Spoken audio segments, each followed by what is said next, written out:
Hey, thanks for tuning in this episode of Channel Surfing.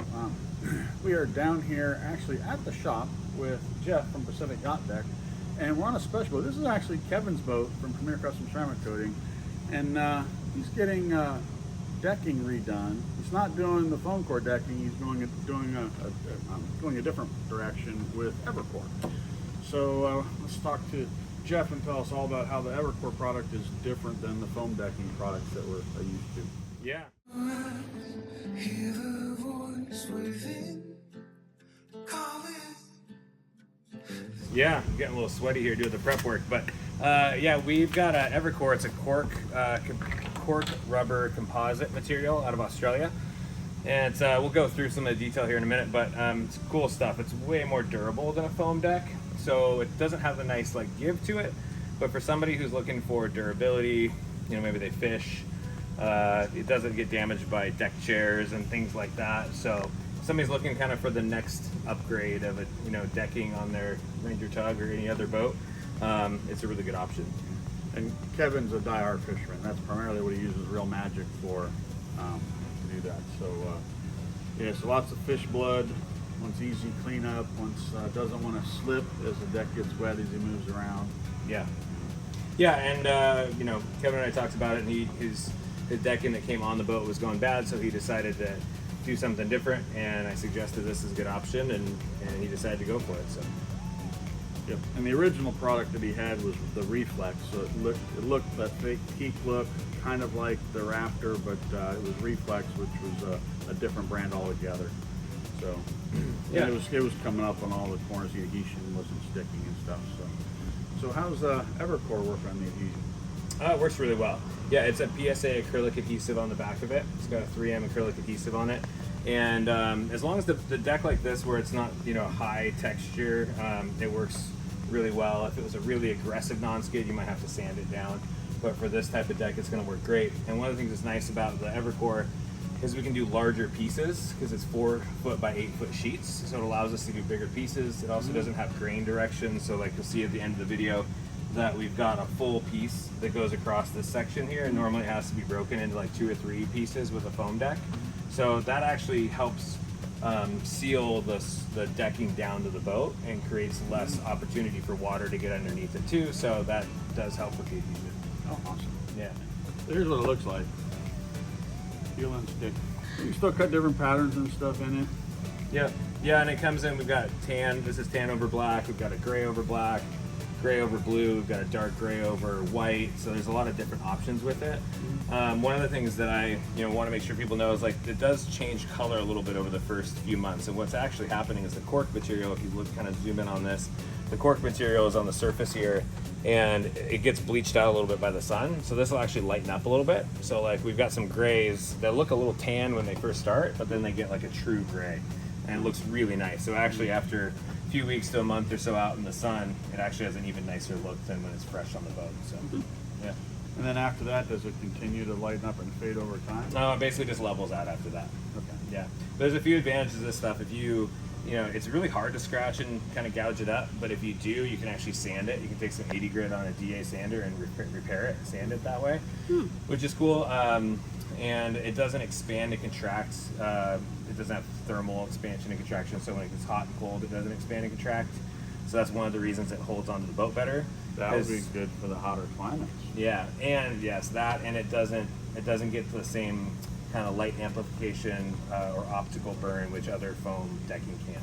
So like pretty much all foam decking on the market can only handle up to about 180 degrees. So if you get certain corners of the boat where you get a magnifying glass effect or you get reflection going on, it can overheat those corners. So some of the Ranger Tug owners have probably seen that, especially in southern climates. Yeah. And this is not susceptible to that at all. Oh, interesting. Yeah. I remember talking to the boat show about this. She had like a knife, he was like cutting it and all this. And, Yeah. And you couldn't even see the knife blades and the slashes in it. Yeah. Yeah, so like crab pots, deck chairs, things like that can damage a foam deck are not going to damage this.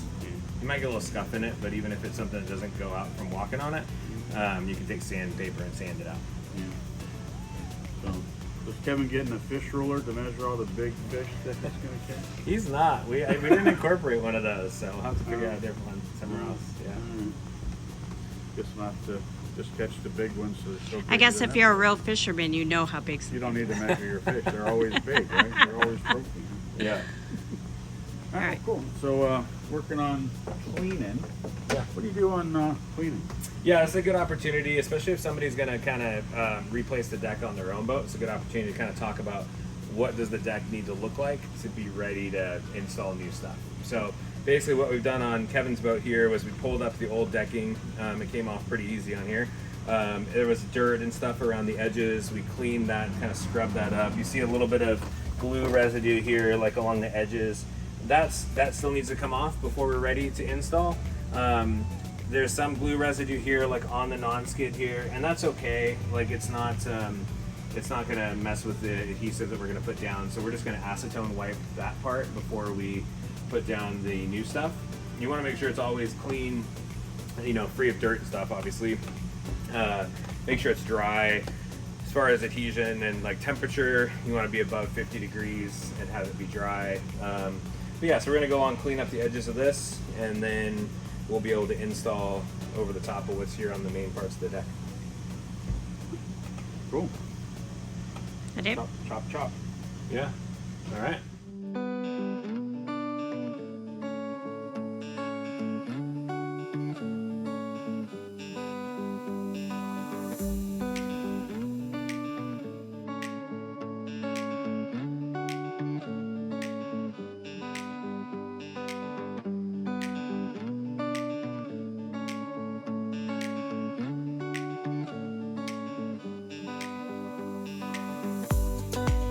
Get extra adhesion on the edges. So it's a 3M 94 primer.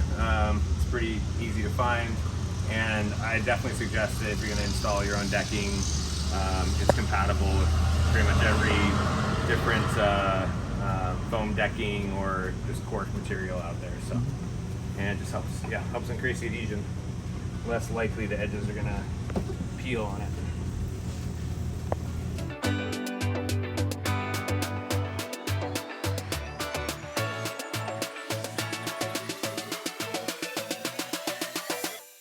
Yeah, so it's a really similar process to how it's installed versus a foam deck. We just score the back, get it aligned to the right spot, make sure it's fitting correctly, and then once we get all the pieces kind of laid out in the right spot, then we stick it down.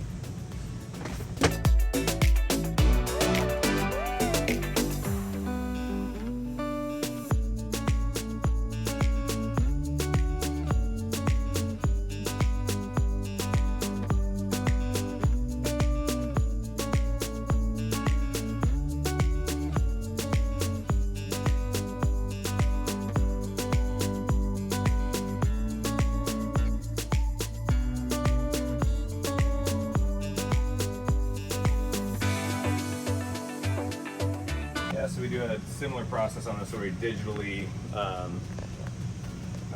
pattern it so that we get a nice, really crisp pattern, and then our CAD team designs it, and we put teak lines on it and whatever pattern a customer wants, and then we fabricate it. So,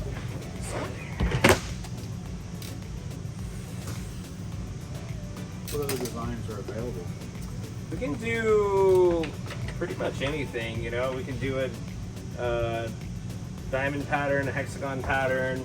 You know, generally with this stuff, people are going a little bit more traditional, just doing a teak, teak pattern, but it is very just the same. Like it's just machines with CNC router, so we can design it to kind of fit whatever somebody wants.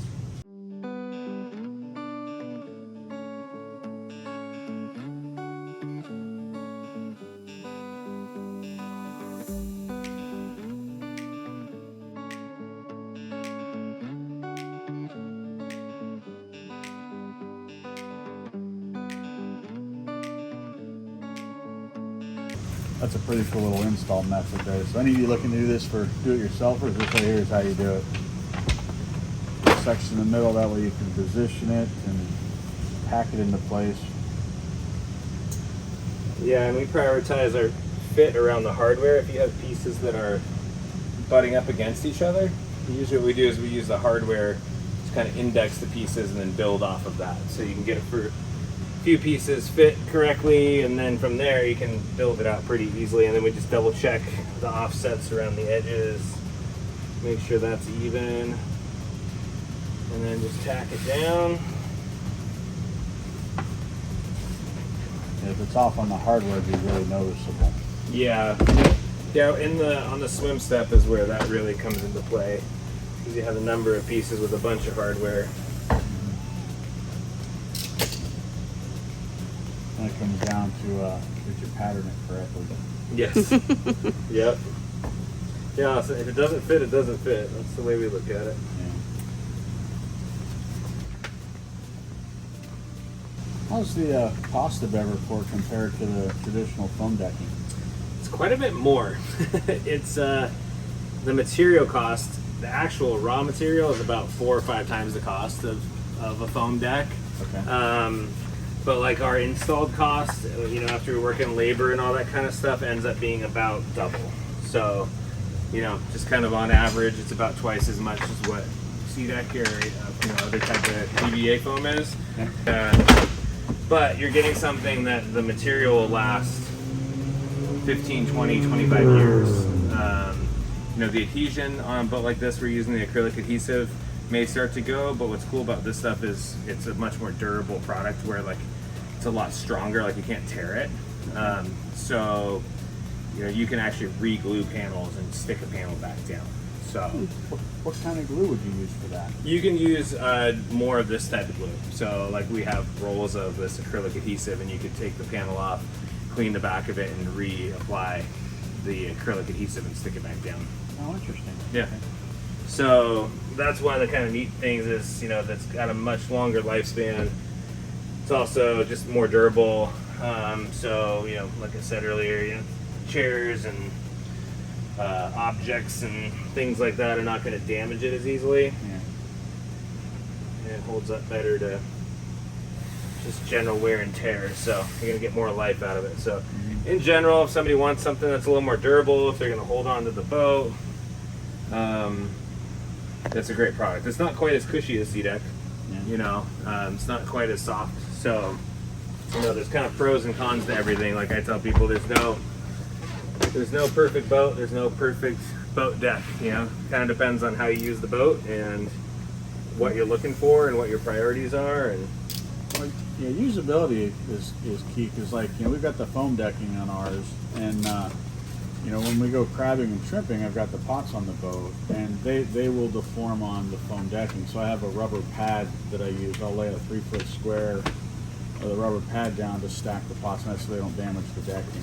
yeah, But I walk on the normal decking, and when the deck gets wet without some form of foam decking or something on the boat, my feet slip. yep, yep. You know, if the deck's dry and all I'm doing is, you know, doing cruising and talking to people and stuff and hanging out on the deck, it's fine. But and this kind of stuff being so much more durable, I didn't realize that it's such a longer lifespan too. Yeah, it's a lot longer lifespan, and it does provide really good non-skid, like it's really good traction as well. It does get a little bit warmer than a foam deck like C-Deck does, so you know it's not gonna be quite as cool, but it's not bad. It's definitely better than other faux teak products on the market like Flexi Teak and Permateak and some of those that are like a urethane hard kind of vinyl or plastic urethane. So it's kind of in the middle as far as temperature goes. So you just gotta decide, you know, there's lots of different variables on what deck to buy and what to do, and you know, if you're looking for something that's a little more durable, and then this is could be a good option. And some people like the non-skid. I'm not a fan, but Yeah, absolutely. there are people that believe in the traditional non-skid. I was like, but it still slips. Yeah, yeah. It's still slippery. Yeah, it is. It does. Yeah, when it gets wet, or especially if you have, you know, fish blood or stuff from pulling up crab pots on the deck or things like that, it can definitely get slippery. Well, and with such a longer lifespan, and that means you don't get to change the colors and the patterns as often. Well, you could just That's paint. true. You can, You could pay to have it done if you want, but it's a little more expensive to do it. Well, So it's like it's flooring. I mean, you don't expect flooring to last forever, right? It's yes, do it. yeah. It's nice to do something different. Yeah, Colors, different patterns, different whatever. But yeah, but we do get some people. You know, it's like, you know, you're looking at realistically 5 to 7 years of life for foam, and some people are like, oh, that doesn't seem that long. You know, so having something that lasts longer, the material holds up better, lasts longer is a good option for some people too. So, yeah. especially if they're planning on holding on to their boat for a long time. You know, if it's going to be a boat they have for a long time, then it's going to be a good option for them. It looks really good. Yeah, it's really a nice looking product, and like I said, it's going to lighten up just a little bit as the cork material kind of gets weathered in the sun on the surface here. But all the colors, as we've seen some of the boats we've done now a few months later, all of them, in my opinion, look better than when we put it on the first go around. So.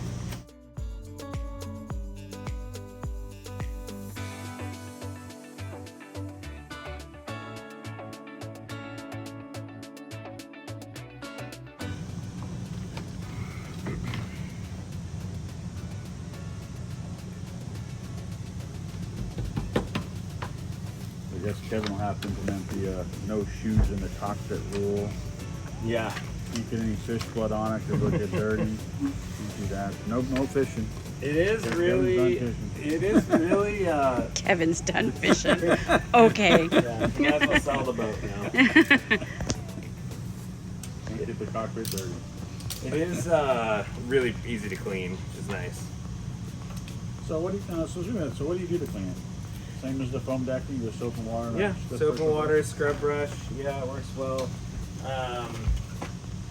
It is, the one thing we've seen, you know, with it is that because it's a natural product and you have this, you know, kind of cork material in there, it can actually get like almost like a, what they call like a tide line. So it's like the salt, if you get a bunch of salt in the back of the boat, if you get spray or whatever, maybe on the swim side. Oh, you'll get like a salt sweat line line. almost, you know what I mean? And so just hosing it off with fresh water will dissolve it and get rid of it, but you can see some little like lines in it. But Would you ever run salt away across it? you could, yeah, it's not gonna hurt it at all. Yeah, yeah. No, it's just overall, you know, I haven't found really anything that kind of gets it permanently stained. Red wine? No, won't stain with red wine. What we have seen is like a couple times we've put like grease and food grease on it and stuff and cleaned it off with like a dish soap. And sometimes for like a day or two, it'll have a dark spot there. It's almost like that's kind of absorbed into the cork just a little bit. And then after it's out in the sun for a couple of days, it will it'll go away. So it just kind of goes away. So it's kind of like, you know, in this time of year, the birds are out eating blackberries and stuff like that. And if they poop on your boat, they'll sometimes leave like a little purple or red stain on the boat. And then just a couple days later, the sun will kind of bleach it out. So that's kind of what we've seen with this. All right, let me start laying some of these main pieces down. So when I do an install, you know, one of the things you don't want to get air underneath it. So I kind of work the part on, and I also don't want to stretch it. This stuff is a little bit harder to stretch than a foam deck, especially if it's a warm day with a foam deck. But you know, you still don't want to stretch it. You kind of want to let that part lay where it's supposed to lay. So I'm just kind of letting it fall and pulling the paper off and making sure I laying it down without letting it kind of create a pocket at all, because then you can get a bubble in it. And it is possible, like we're going to roll this out at the end with a laminate roller, and it's possible to get some bubbles in it. If that does happen, we use a hollow needle and just pop the bubble and that will settle down. I haven't set the edges yet. One of the things at the very end, you want to make sure you set all the edges really good, because that's obviously the place where water's going to get underneath it, if it's going to get underneath there. So what I like to do is roll it first, and then I take the edge of the roller and kind of put it at an angle and really press those edges down. So getting those edges set is very important.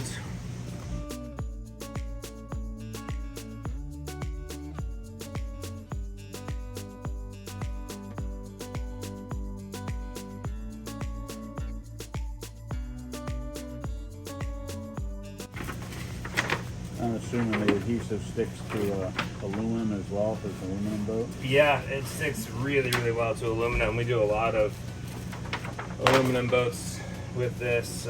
We just did a brand new life proof with the same color combo, and especially over just flat plate aluminum, we just clean it with some acetone, make sure it doesn't have any grease or anything on it, and it just sticks really, really well to that. How about dinghies and stuff? You do any dinghies? We haven't done any with this yet. I talked to a guy about doing a Rendova. The one thing with this is good to keep in mind is the Evercore is a lot heavier than foam. You know, it's a denser material, it's a lot more durable, but it is significantly heavier. So, you know, on a small boat, that might play a factor a little bit for somebody. But it's not enough on this size boat to really worry about.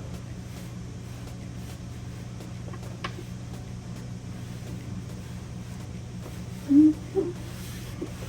this is what I was talking about earlier, is like this can all be one piece, you know, with foam materials. Yeah. At least two or probably three pieces right here.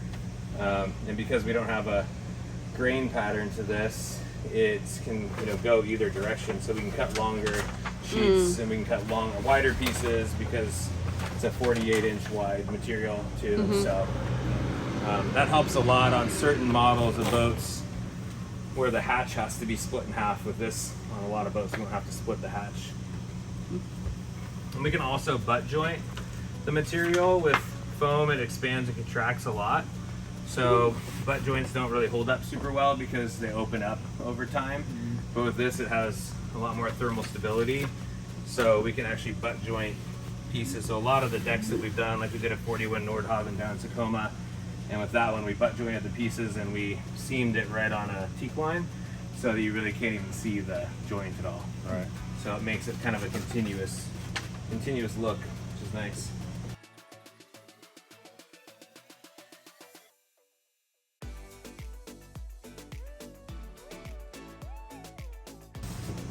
So if you were to pull this stuff up when it's a year old, Yeah. how hard would it be to come up? This stuff is actually, it's difficult to get up, but it's in a sense easier than foam decking because it'll come up all in one piece. When you have, you know, sea deck or Raptor deck or whatever that's stuck down really well, usually you tear it up as it's coming Except up. for our boat. What Yeah. I'm saying is if it was new and you wanted a different color or didn't like it, or Yeah. if the piece were really stuck good.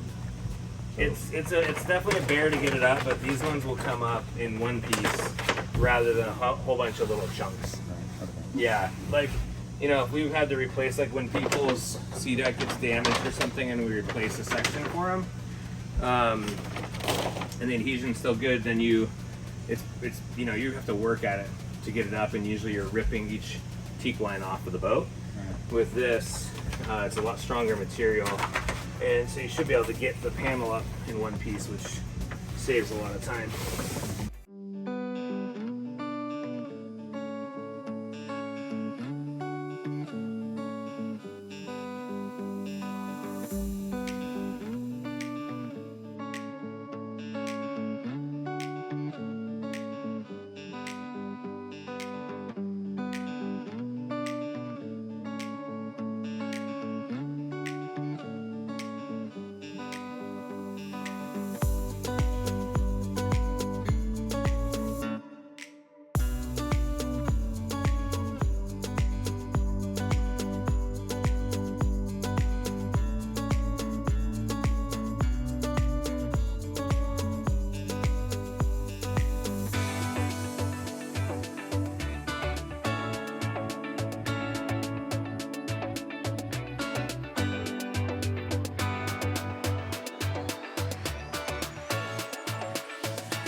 Does your decking come with a catch fish guarantee? Oh, for Kevin it does, because I already know he knows how to catch fish. Don't go with Martin. He doesn't know how. Okay, all right. Not for you. You want Martin. crab or shrimp? No problem. Got it. We gotcha.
Yeah, so this is to make sure it's a pressure sensitive acrylic adhesive, so this really makes sure it gets pressed down, you know, gets into some of the low spots, and also just make sure we don't have any air bubbles trapped in there too.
There we go. Okay. Armed. Look at Finished. that. Ready to go. Ready to go. Looks good. Yeah, now just gotta finish the swim step and we'll be done. Sweet. Just a little bit of sweat. So we're just finishing up on Kevin's boat with Evercore decking. And so if you're interested in Evercore, how does somebody get a hold of you? Yeah, our website is pacificyachtdeck.com. We've got a quote form on there so people can fill that out. That's the easiest way. Put your boat information in, your contact info, and then we'll get back to you. And usually we can come up pretty easily with an estimate based on the boats that we already have in our files. And if it's not in your file, because it's like pictures and stuff like that work? Yeah, pictures and dimensions of the areas is a really quick way to get an estimate. With this, we estimate it based on the number of square feet that the deck is. Okay. Yeah, so that helps. And then, yeah, this boat, Kevin's boat, will be on display near you guys, right? That's right. So if you want to check out what Evercore looks like, it'll be a unique opportunity because Kevin will have his boat up for Premier Custom Ceramic Coating at the Ranger Tug. Actually, I guess it's the Fluid Motion Rendezvous now because it's Roach Harbor. Ranger Tug, Cutwater Boats, and Solera up in Roach Harbor. So Roach Harbor Fluid Motion Rendezvous. So that is the week of Labor Day. It'll be Wednesday through Sunday of that week. So looking forward to it, and we'll have our boat there, obviously channel surfing. Come stop by and check us out, and check out Evercore over on Real Magic. He'll be parked right next to us over there at the dock in Roach Harbor. Easy to find. Easy to find. All right. Thanks, Cool. guys. Yep. Thanks, Jeff. Yeah. If you enjoyed this video, click the link to watch another. And don't forget to like and subscribe as it really helps us out. Thanks for watching.